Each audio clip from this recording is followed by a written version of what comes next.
Penuntun Saat Teduh Sinode Gereja Kristen Jakarta, Minggu 30 Oktober 2022. Judul renungan, Bahasa yang Baru, diambil dari Kitab Markus 16 ayat 14-17 dan Kitab Kisah Para Rasul 2 ayat 4. Akhirnya ia menampakkan diri kepada ke-11 orang itu ketika mereka sedang makan.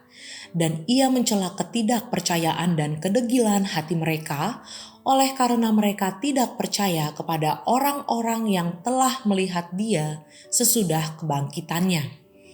Lalu ia berkata kepada mereka, "Pergilah ke seluruh dunia, beritakanlah Injil kepada segala makhluk.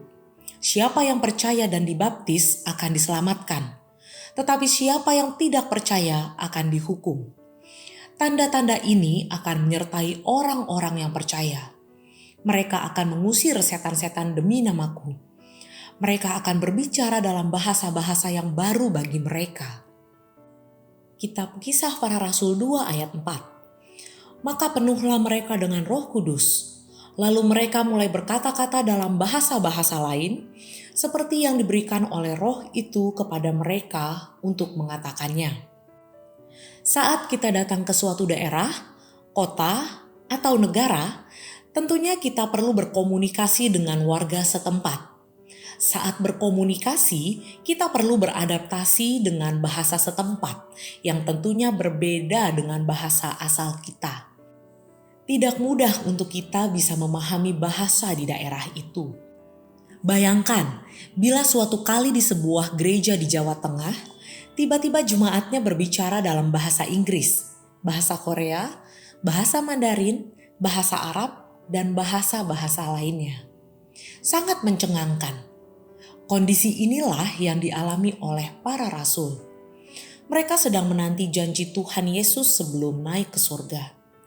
Tetapi saat mereka berkumpul di suatu tempat, 10 hari setelah Yesus naik ke surga, tiba-tiba terjadi tiupan angin keras memenuhi tempat mereka berkumpul.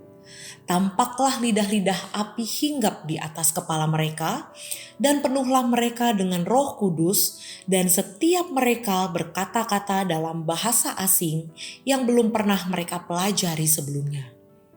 Karunia Roh Kudus yang dialami para rasul ini adalah hal spektakuler yang belum pernah terjadi saat itu.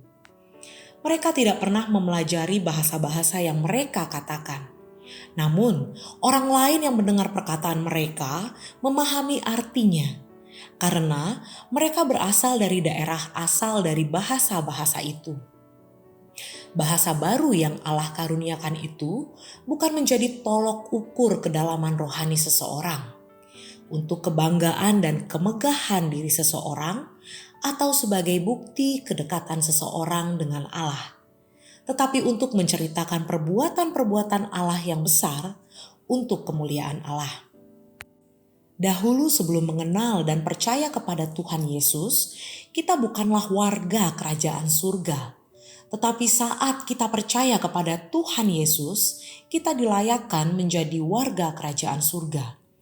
Tentunya kita harus menunjukkan jati diri kita sebagai warga kerajaan surga dengan berkomunikasi dalam bahasa baru, yaitu bahasa yang menyatakan kebesaran Tuhan, bahasa yang memberitakan perbuatan-perbuatan Tuhan yang ajaib, bahasa yang menceritakan kemuliaan Allah melalui karya salib Kristus Yesus.